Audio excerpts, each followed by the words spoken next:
And Ned, we've got our man Kyle Moats live on air with us to help us out, the athletic director from Missouri State University. Good morning, Kyle. Kirk and Ned, good to be with you. How y'all doing? We're doing great, brother. It's good to hear that fight song, man. I haven't heard that fight song enough since March, you know? Not. You missed Yes, that sir. fight song. Yeah. That gets a little bit old after a while. But when you're in a circumstance like you have been, Kyle, this is all a learning experience for every single one of us. I do know the college was planning on coming out with a basketball schedule for this morning. Is that the case, and can you elaborate on it a bit? Yeah, I don't think it's going to come out this morning. I think it will come out tomorrow. So Okay. we'll have the non-conference schedule come out tomorrow. And I can tell you, Kirk and Ned, that I know that the conference schedule has already come out, but I believe that the conference schedule will be manipulated as well. We're not going to release that in tomorrow, but I do think there's going to be some more changes coming from our conference schedule even after our release of the non-conference tomorrow. I know it sounds confusing, but there's just, we're trying to get things done at the conference level. There's, games are being canceled. MTEs are hard to get. And it's just, things are so fluid. And I know people are tired of that cliche, but it's the truth. And until we get this thing started, and even when we do get it started, I think there's going to be a lot of changes. In all honesty, Kyle, there had been some talk about maybe having a situation in which teams would play double headers. In other words, eliminating some of the road schedule, playing double headers. And I'll use as an example Loyola playing here on a Friday and Saturday, and Bears playing at Bradley on a Friday and Saturday, which would cut the traveling schedule in half. And I'm not putting pressure on your shoulders, but is that one of the considerations? It absolutely is one of the considerations. And I think if you've been following it, there's been, maybe a handful of other conferences that have gone this way. And that's really, Ned, why the delay in releasing is we've trying to determine which format to go with. And again, I know that has nothing to do with the non-conference piece of it, but it all goes together. So yes, that is a consideration for sure. When would you suspect the tickets will be going out to the fans? Yeah, I think as soon as we release the non-conference schedule, I would say it'll take probably, maybe a day or two to get those printed and stuffed, and then we'll send those out. So I want to say probably not next week, but early the following next week, people should be able to get the tickets in their hands. So as of now, Kyle, you fully expect the men and the women to open up, and just throw out a ballpark figure as far as the dates are concerned. Yeah, I would say that the men will be early December, and I think the women will be early December, at least at home. I think the women obviously is already on record of being in Florida over Thanksgiving, and a great MTE there. But I think both of our teams' first home games will probably be in that first week of December. I know the men had planned on playing in a tournament somewhere. Is that now off? That is off. We were supposed to play in Jamaica. That got canceled early on. And I'll tell you now, this was our philosophy on scheduling this year. With our team and having so many newcomers, we felt like the best way to schedule and help the league, which is what we're always in consideration as well, along with the COVID, again, all this plays together, was to stay at home as much as we could stay at home and play games that we could win. Now, again, you may say, well, hell, you're trying to win every one of those games. I get that. But our schedule really is trying to get off to a good start with a lot of wins and stay at home. And that's on the men's side. Women's side is very similar to that, with the exception of the MTE. We're a little bit different spot for the women than we are the men. We're a top 25 team for the women, and going down to Florida Gulf Coast, and we got a chance to, we play Florida Gulf Coast at home at their place, even though there won't be many fans. And then we get, a top 5 team in the country. We get Maryland, and we get Wake Forest. So on the women's side, we got a chance to really do some good in the non-conference. Kirker, you have some questions for Kyle? Yeah, Kyle, you've I got 2 kids on your campus right now, and the extreme care your administration has taken with the students has been refreshing. They are bored out of their minds because you've limited all the social activity. They don't interact like they would normally do in a normal year. How's the morale amongst your team and your staff and all your coaches? I mean, how are they doing? I mean, because this is a mental health thing just as much as anything, because we can't do physical things. So how have you guys been dealing with that? Because, on the outside, as a dad who writes checks to that school for 2 kids, I think your protocols have been amazing because my kid's been involved in one of them. And I'm just curious how the mental health is going over there with all the limitations. Kirk, you're 100% right. That's been our biggest issue with this whole thing since March, is the mental health piece. And we have turn your radio down, please. Very vigilant. Even with the conference, I think we've been on record that President Smart has been very much of an advocate of wanting to play as much as we could play. And we didn't want to be necessarily pigeonholed by the conference by not allowing to play. We wanted to have the autonomy as an institution. If we could play and our geographic region would allow us to play, we wanted to be able to practice and play. And that happened. And you saw in some cases where volleyball got to play, soccer's got to play, cross country got to run in a meet. Obviously football played in 3 games. So I think it was really, really important for our student athletes to be able to practice and know that they had the ability and had a chance, an opportunity to play in meaningful games. And I think that's helped our mental health. Now, again, we haven't got to play as much as we've liked, but we have played more than anybody else in our conference has gotten to play. And that's a strong piece, I think, of a student athlete. If you've done that your entire life and then you get halted and you can't do it, that's a big deal. But we've had the opportunity to at least practice and play meaningful games. And then also on the mental health side, we partnered with an alum that has the ability to call in anytime you needed to get a counselor to help anytime, 24/7. We also have, obviously, we have our local folks that we have with our provider, health provider in Mercy, but that goes a little bit further if you need a little bit more help. But we recognize this, Kirk, early on, and we partnered with a company, again, that our student athletes can call anytime, and there's somebody there that will help them and assist them walking through with just basic counselor needs that we thought were important. Well, that's great to hear because that is so critical as we come out of this. If we want 21 and 22 and 23 and 24 to be, back to our normal life, we may not ever experience the normal life, but I think there's going to be some massive, massive issues, suicide rates amongst I can't perform or I can't do what I'm supposed to be here to do. You got anxiety amongst this generation that you guys are really dealing with. So I applaud the efforts in trying to really help the mental health side of things when it comes to kids and, young adults, that's for sure. Ned, we got you back there, brother? Yeah, Kyle, I want to ask you just a little bit about the future.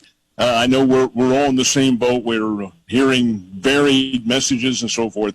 But in your best guess, and from visiting with other athletic officials around the country, is there any kind of close to consensus about when this might return to some level of normalcy? Well, Ned, I think it really all depends on the vaccine. I really do. I think once we get the vaccine, I think that will probably help us get back into whatever's considered normal or back to what we think is what we've done in the past. But until that happens, I think we're still in a state of flux. And my hope, at least on all the sports that we're going to have in the spring, right? Everything is being dumped in the spring, and I don't anticipate or foresee that all of that is going to go as planned. I think there's going to be interruptions in all schedules, whether it be basketball, baseball, softball. We're seeing football now have more interruptions at the Power 5 level and even all levels for that matter. So, we're just going to do the best we can, but having a vaccine, I think, would be the first step in getting back to what is considered normal. when you talk about the testing of the athletes on campus in the sport of basketball, you may have mentioned this and I might have missed it. How often are they being tested each week? Yeah, men's and women's are considered Tier 1 sports, and they have to be tested 3 times a week, but they can't be tested back-to-back. So obviously be like a Monday, Wednesday, Friday or something like that. But they have to be tested 3 times a week, both men and women. And anybody that's in that bubble of people that are around the team. So, trainers, assistant coaches, managers, in addition to the players. Tier 1, Tier 2, Tier 3 all have certain levels. My son experienced the Tier 2, Tier 3 level working with the basketball team, and he was tested frequently as well. So the protection side. Now let's get on to something more positive when we're talking about some cool stuff that's out there. Kyle, you're a golfer. You're obsessed with it the way we are.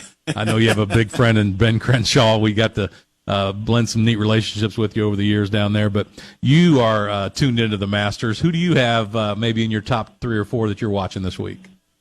Yeah, let me shout out a little bit to the Branson folks too, Kirk. But I had the opportunity to play Paynes Valley last weekend. I had 3 buddies from one from Chicago and 2 from Colorado that saw the Paynes Valley Cup and just said, "Hey, we got to come down there and play it." We were lucky enough to squeeze in a tee time, and that place is the real deal. I mean, I love the layout. The scenery is just out of sight, and we had a great time. We not only played there, but we played Ozark National as well. But nice. It's just a great place. But I like Xander Schauffele. I think he's a really good pick. I'm going to jump on the train of John Rahm and JT. Those guys are really, really good. But I think. Again, I've been lucky enough to see 3 Masters, and I think the difference in hearing everybody talk about the noise and the roars, which I think are important for some of those people that when you get a little bit nervous and you're coming in on 16, 17, and 18, it gets a little nervous, and then amen corner it gets nervous. But I think the sight lines as a golfer, and again, I'm nowhere near that level of golfer, but those that have been there, when you see those crowds, you look at the course differently with sight lines. And I think you're going to see a lot more, I don't want to say errant shots, but shots that maybe they didn't have before that they're going to have to chip or pitch from because the crowd's not there. And so, again, it's a second shot course, and they have to hit the greens with their second shot, so they got no chance. But those are my 3 picks. And, again, you've got a lot of good guys. I'm not jumping on the Bryson train because I don't think his short game is good enough at the Masters. But if he hits it 400 yards, it may not make a difference. Nicholas said on a perfect day you could drive number 1, which cracks me up because you've been there and you've seen it going up that hill. So my thing to you, what you just said, these players hit the ball into the crowd at that golf course. You remember, it's the only major that's played at the same course every year. So they know where the straw is and how to hit out of the straw from the pine. They also know that hitting a ball into a crowd, their ball is going to be protected because the people that go to that place that buy those tickets, they get golf as well as anyone in the world. So what's neat about it, you hit it right on the head, Kyle. Their sight lines, their entrance shots, their overswings are going to evolve a little bit differently because the bodies aren't there to collect that ball and protect it so they can have their second shot. So great point. But, yeah, I like the Bryson Shambo thing. Ben Crenshaw talked about him for 25 minutes yesterday on the Golf Channel regarding the length. And Augusta can't get much longer. It's going to lose some of the integrity of it. But, Ned, we got to get you down to Augusta sometime. Maybe you, Kyle, and I will fly on Kyle's friend from Chicago's jet and make a trip. Yeah, we have a good time, Ned. You'd enjoy it because you appreciate history and just the tradition. It just oozes tradition, which I love. Kyle, in the courses that you have played around the country, and you were a college scholarship golfer, what is the toughest course you've ever played? Yeah, that's a good question. My favorite course is the Honors Course in Chattanooga, Tennessee. It's the last NCAA tournament that Tiger played in. That's my favorite course. But, I'm not sure. Depends on the day what would be the toughest course, but I think Whistling Straits is probably the toughest course just because of the weather element. If it's a calm day, then it's a whole different deal. But if that wind's coming off of the lake, man, that's a tough place. And then I'd say second for the same reason would be Kiowa with the ocean course. That thing is brutal if the wind is blowing, which it always is blowing. And that course is really tough, too. So I'd say those two. Whistling Straits was where the Ryder Cup, I guess, will be played in 2021. At least we hope it is anyway. Kyle, want to change course again right back to the football scene. To your knowledge, everything's going to go on as planned with the spring football season, which will start on February 20th in Grand Forks, North Dakota. What will be the practice schedule for Coach Petrino and the team? Yeah, when we get back from the holidays, I think the team's getting back around January 5th. School starts the 11th, so we'll begin practice right around that particular time. And then, as you indicated, our first game is February 20th, and then we'll run through 8 straight weeks and see what happens. But that's what time most people are coming back at that particular time. And we'll get the spring season started with most of our sports at that particular time. So I'm looking forward to it. I think if we do some recruiting here where we can get some kids that can come in and help us immediately. You know, they changed the rule, Kirk, where junior college kids that didn't play in the fall would be eligible this spring. So all right. if you've got kids that didn't play, that we're going to be able to get those kids, and they would be able to help us immediately. I like to hear that. Hey, that's good stuff. We want to welcome Kyle Moats. You can reach out to him on Twitter. You can catch him over at Missouri State if you have any questions about what's going on. I highly encourage you to get ready for some Easter football, Palm Sunday football. We got all kind of fun stuff coming up this spring, that basketball bunch. And congratulations on all your signees you put out in yesterday. But, Kyle, thanks for joining our show today. We got to jump into a quick break, and we'll be right back after this break with Ned Reynolds and our famous right-hander from the Missouri State Bears baseball team, Forrest Barnes. Thanks a million, Kyle. Thanks, guys. Be good.